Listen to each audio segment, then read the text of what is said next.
தமிழகத்தின் சிங்கம் எங்களின் தங்கம் அண்ணன் டிடி அவர்கள் வந்து கொண்டிருக்கிறார். புரட்சி தலைவி அம்மாவை தன் பொறியிலே ஏந்தி ஊழலற்ற ஒப்பற்ற ஆட்சியை தமிழகத்திற்கு வழங்குவதற்கு அண்ணன் டிடி அவர்கள் வந்து கொண்டிருக்கிறார். புரட்சி தலைவர்களின் செல்லப்பிள்ளை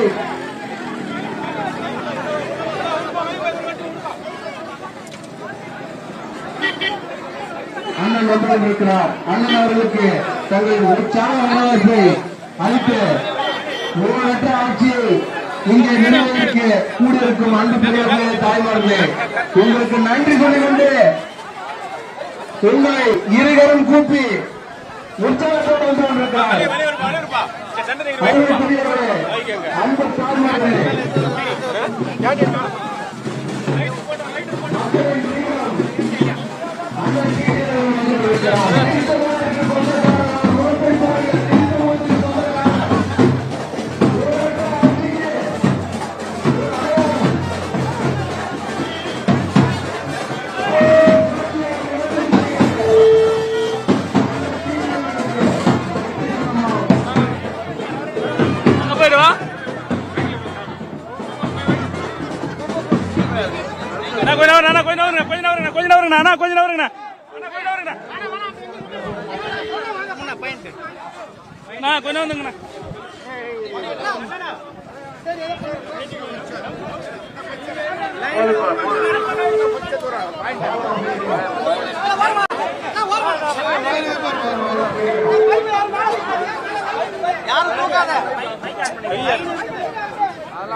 கொஞ்சம் வந்துங்கண்ணா.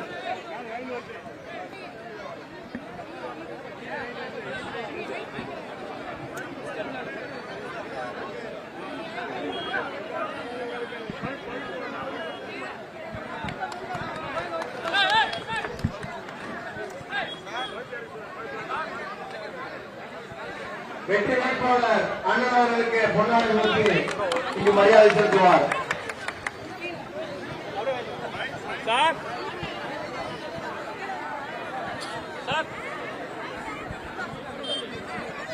மக்கள் தலைவர் அண்ணன் அவர்கள் பொன்னாடை செலுத்துவார்கள்.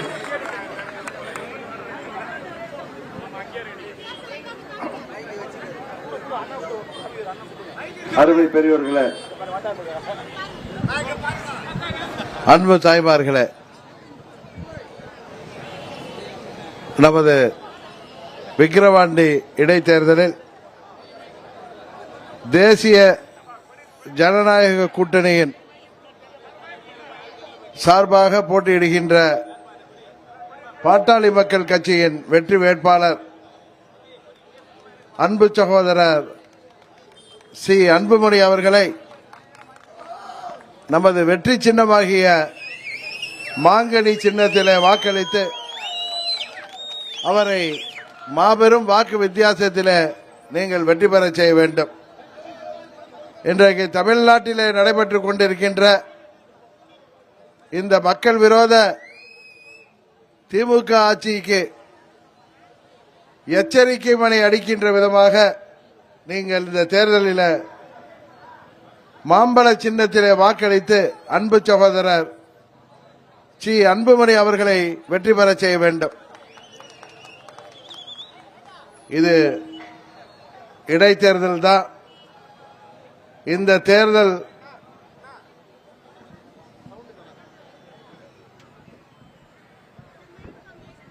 தேர்தலின் வெற்றி தோல்வி என்பது ஆட்சி மாற்றத்தை ஏற்படுத்த போவதில்லை. ஆனால் தமிழ்நாட்டிலே இன்றைக்கு நடைபெற்றுக் கொண்டிருக்கின்ற இந்த மக்கள் விரோத ஆட்சிக்கு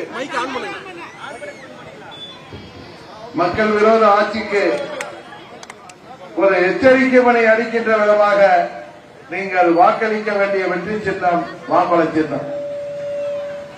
3 வருடத்துக்கு முன்பு திமுக என்னெல்லாம் தேர்தல் அறிக்கையில சொல்லி ஆட்சிக்கு வந்தார்கள் என்பது உங்களுக்கு தெரியும். அதில் 90% வாக்குறுதிகளை இன்று அவர்கள் நிறைவேற்றவில்லை. மக்களை ஏமாற்றியே இந்த ஆட்சி இன்றைக்கு நடந்து கொண்டிருக்கின்றது.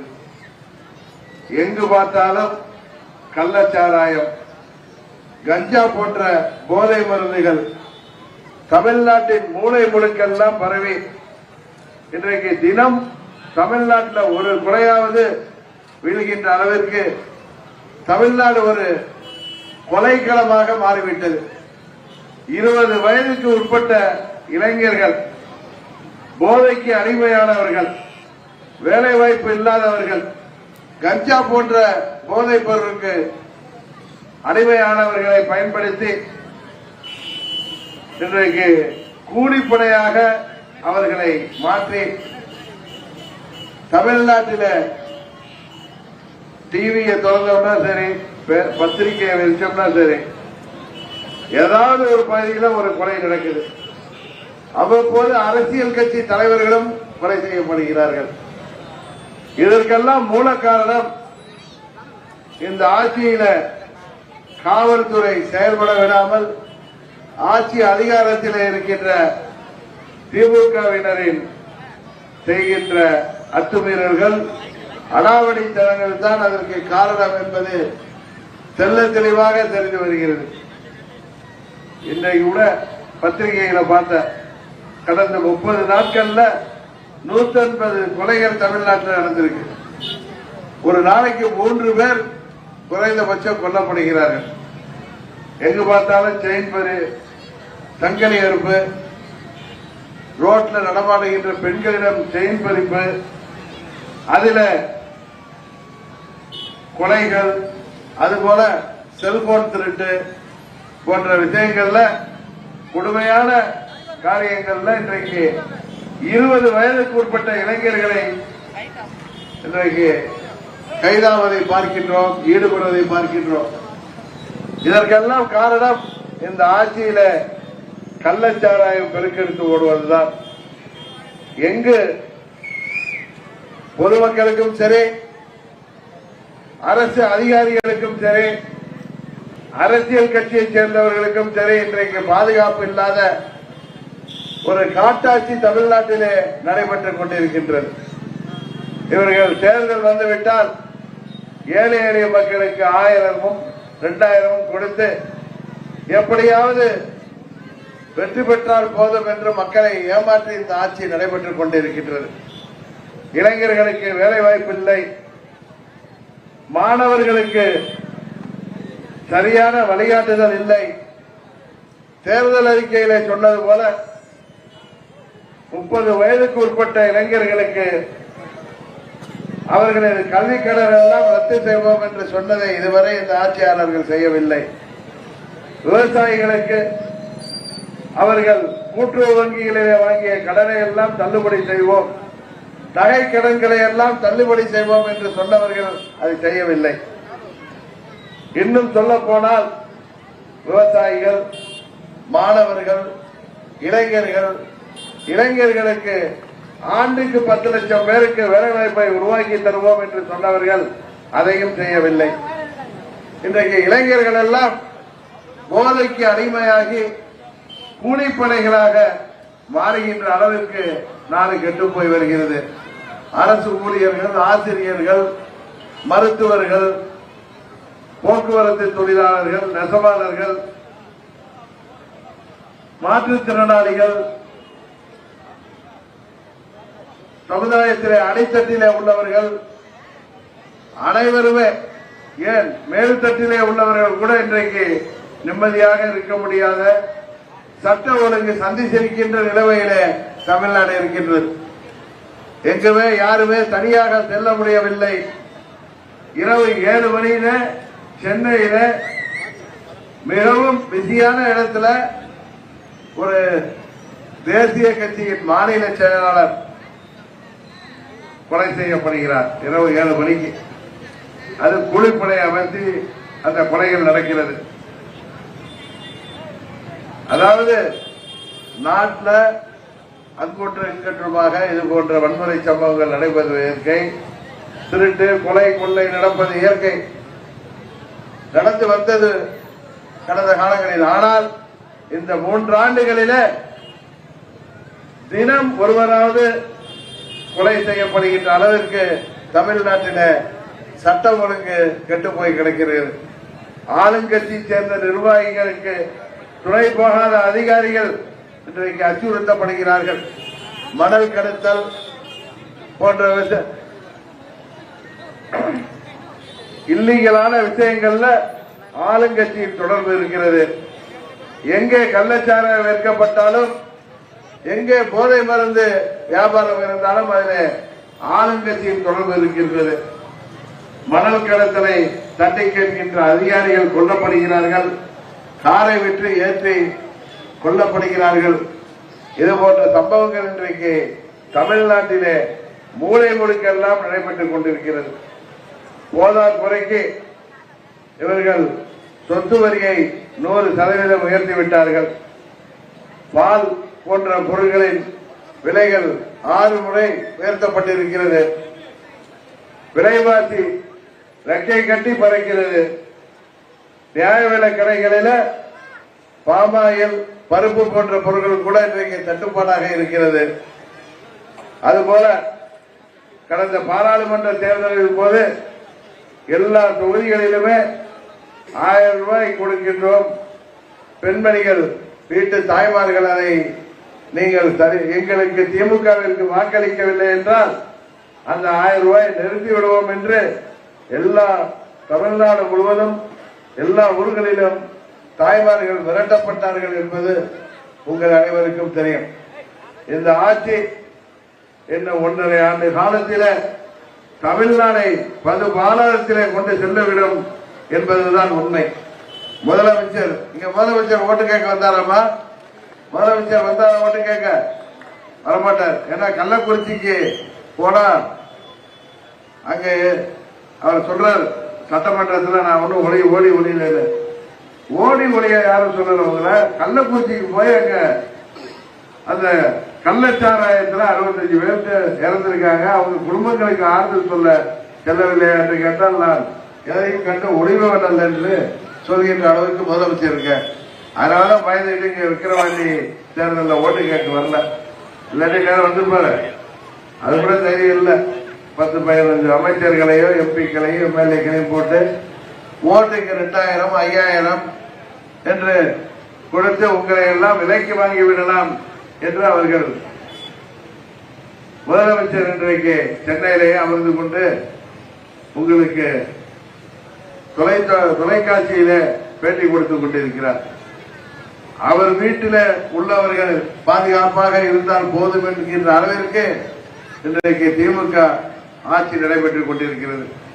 அமைச்சர்களின் அளவடித்தனங்கள், அமைச்சர்கள் பேசுகின்ற பேச்சுக்கள், இதையெல்லாம் நீங்கள் பார்த்துதான் வருகிறீர்கள். இந்த தேர்தலில் ஆளுங்கட்சிக்கு ஒரு சவுக்கடி கொடுக்கின்ற விதமாக நமது ஐயா ராமதாஸ் அவர்களின் வெற்றி வேட்பாளர், பாட்டாளி மக்கள் கட்சியின் வெற்றி வேட்பாளர் அருமை சகோதரர் சி அன்புமணி அவர்களை நீங்கள் மாம்பழ சின்னத்திலே வாக்களித்து அவருக்கு வெற்றியை தர வேண்டும் என்று கேட்டுக்கொள்கின்றேன். இந்த பகுதியிலே இருக்கின்ற அம்மாவின் தொண்டர்கள், அவர்கள் எந்த இயக்கத்தில் இருந்தாலும் சரி, அவர்கள் வாக்குகளை வீணடிக்காமல் வாக்களிக்க வேண்டிய சின்னம் பாட்டாளி மக்கள் கட்சியின் வெற்றி சின்னமாகிய மாம்பழ சின்னம்.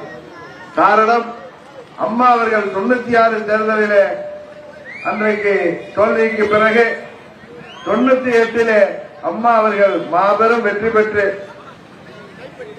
பாரத பிரதமராக வாஜ்பாய் அவர்கள் தேர்ந்தெடுக்கப்பட்ட பொழுது தமிழ்நாட்டிலே 30 தொகுதிகளிலே அன்றைக்கு அம்மா அவர்கள் அமைத்த கூட்டணி வெற்றி பெற்றது.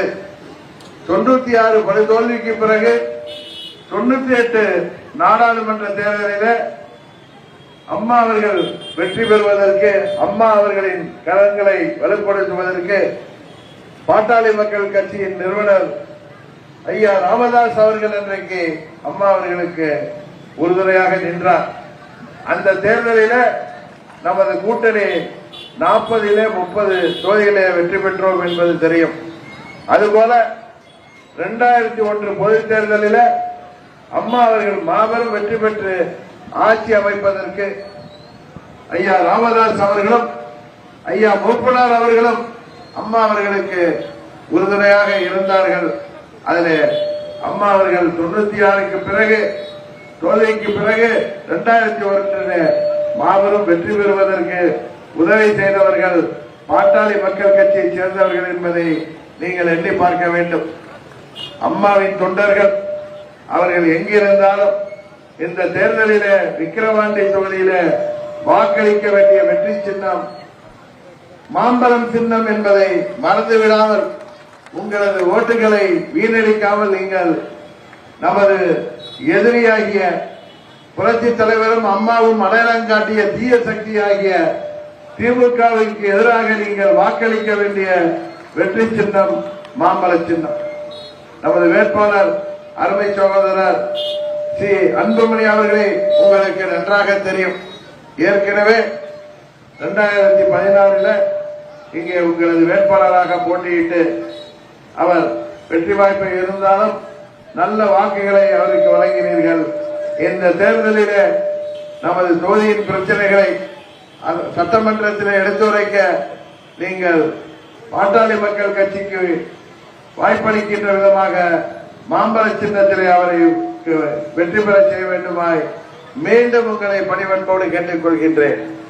இந்தியாவின் பிரதமர் மாண்புமிகு நரேந்திர மோடி அவர்களின் கரங்களை வலைப்படுத்துவதற்கு நீங்கள் வாக்களிக்க வேண்டிய சின்னம் நமது வெற்றி சின்னம் மாம்பழ சின்னம் என்பதை சொல்லி இந்த நிகழ்ச்சியில ஏற்பாடு செய்திருக்கின்ற நமது கடார் ஊராட்சி காணை ஒன்றியத்தைச் சேர்ந்த நிர்வாகிகளுக்கு எனது நன்றிகளை தெரிவித்துக் கொள்கின்றேன்.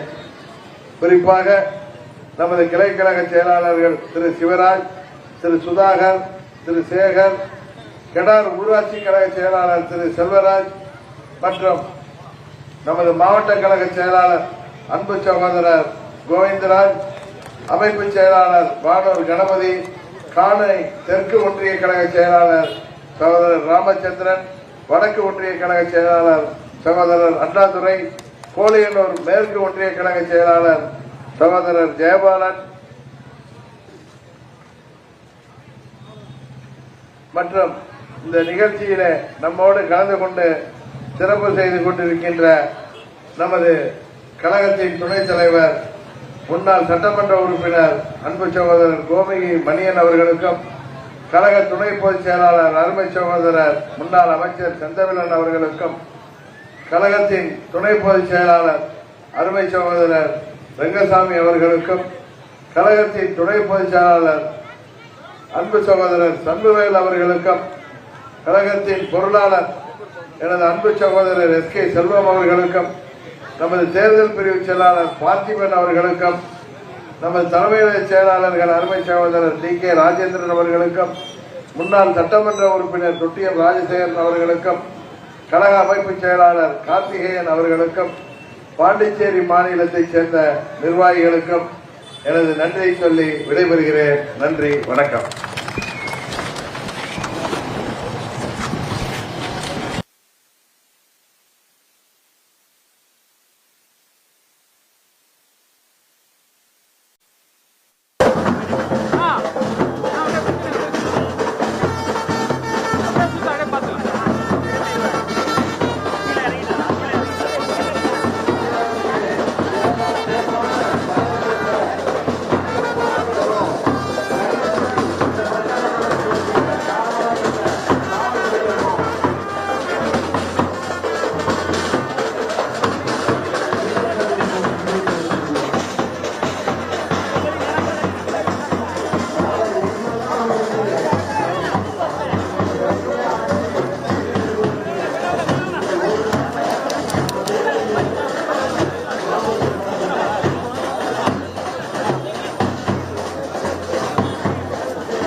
தமிழ்நாட்டில் சட்டம் ஒழுங்கு சந்தித்திருக்கிறது.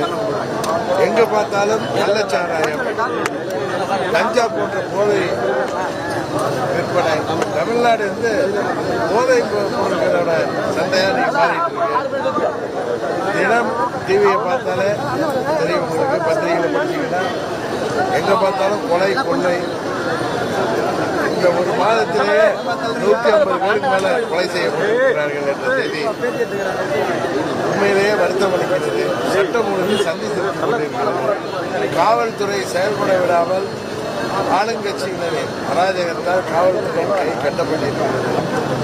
இன்றைக்கு 20 வயதுக்கு உட்பட்ட இளைஞர்கள் இந்த கஞ்சா போன்ற போதைப் பொருட்கள் பழக்கத்தால அவர்கள் வேலைவாய்ப்பின்றி கூலிப்படையாக மாறி இந்த பல கொலைகள்ல பார்த்தீங்கன்னா கைதாகிறாங்க. 20 வயதுக்கு உட்பட்ட இளைஞர்களாக இருக்கிறார்கள். இந்த ஆட்சி மக்களை ஏமாற்றுகின்ற ஆட்சியாக விவசாயிகள், அரசு ஊழியர்கள், ஆசிரியர்கள், மாணவர்கள், இளைஞர்கள், நெசவாளர்கள், மாற்றுத்திறனாளிகள் அனைத்து தரப்பினரையும் ஏமாற்றுகின்ற ஆட்சியாக இருக்கிறது.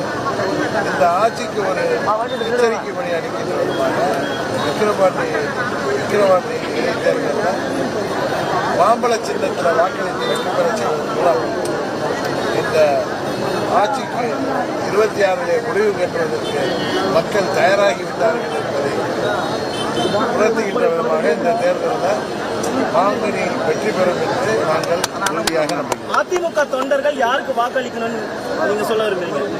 அம்மாவுடைய தொண்டர்கள் எங்கே இருந்தாலும் தீய சக்தியாகிய திமுகவை வீழ்த்துவதற்கு அம்மா அவர்களுக்கு 98 பாராளுமன்ற தேர்தல் போது 96 வீழ்ச்சிக்கு பிறகு தேர்தல் தொடங்கிய பிறகு 98 அம்மா அவர்கள் மாபெரும் வெற்றி பெறுவதற்கு 30 தொகுதிகளில் நமது கூட்டணி வெற்றி பெறுவதற்கு அன்றைக்கு அம்மா அவர்களின் கருத்தை வலுப்படுத்துவதற்கு உதவிகரமாக இருந்தவர்கள் பாட்டாளி நிறுவன தலைவர் ஐயா ராமதாஸ் அவர்கள். அதுபோல 2001 தேர்தலையும் அம்மா அவர்கள் மீண்டும் ஆட்சி அமைப்பதற்கு உதவிகரமாக இருந்தவர் பாட்டாளி மக்கள் கட்சி தலைவர், அந்த கட்சி பாட்டாளி மக்கள் கட்சி. அதுபோல 2009 மத்தியிலே அமைச்சராக இருந்த அன்புமணி அவர்கள், டாக்டர் அன்புமணி ராமதாஸ் அவர்கள் அதையெல்லாம் பதவியெல்லாம் ராஜினாமா செய்துவிட்டு அம்மா அவர்களுடன் கூட்டணி வைத்தார்கள். அதுதான் அவர்களின் கரத்தை வலுப்படுத்துகின்ற விதமாக அம்மாவின் தொண்டர்கள் எங்கிருந்தாலும் அவர்கள் வாக்களிக்க வேண்டிய வாக்களிக்கிறார்கள். எடப்பாடி பல்வேறு குற்றச்சாட்டுகளை வைக்கிறார். மாத்தி நான் தான் துரோகின்றாரு, அண்ணாமலை துரோகிங்கிறார். இதை எப்படி பாக்குறீங்க? இதெல்லாம் தேர்தல் முடிஞ்சதும் அந்த விஷயத்துக்கு வருவோம். அண்ணாமலை வந்து தேர்தல் முடிஞ்சதும் நாம் எல்லாம் அந்த விஷயத்துக்கு வருவோம். இப்பொழுது நமது ஒரே நோக்கம் தீய சக்தி திமுகவிற்காக அம்மாவின் தொண்டர்கள் அனைவரும் ஒற்றுமையுடன் வாக்களிக்க வேண்டும் என்பதுதான் எனது வேண்டுகோள். அண்ணாமலையை பச்சவந்தின்றாரு. அண்ணாமலை வந்து பச்சவந்தி இதை பற்றியெல்லாம் இந்த தேர்தல் காலத்தில் திமுகவை வீழ்த்த வேண்டும் என்பதற்காக நாம் போராடி கொண்டிருக்கிறோம். இதில் மாங்கனியின் வெற்றி தான் தமிழ்நாட்டு மக்களின் வெற்றியாக இன்றைக்கு சட்டம் ஒழுங்கு கெட்டு போயிருக்கு. திமுகவிற்கு ஒரு எச்சரிக்கை மணி அளிக்கின்ற விதமாக இந்த தேர்தலில் அம்மாவின் தொண்டர்கள் அனைவரும் திமுகவுக்கு எதிராக வாக்களிக்க வேண்டும். பாட்டாளி மக்கள் வெற்றி சின்னமான மாங்கனி சின்னத்தில் வாக்களிக்க வேண்டும் என்பதுதான் இந்த நேரத்தில் அதை பற்றி மாத்திரம். அதாவது நாடாளுமன்றத்தில் மிகப்பெரிய தோல்வியை சந்தித்திருக்காங்க அதிமுக.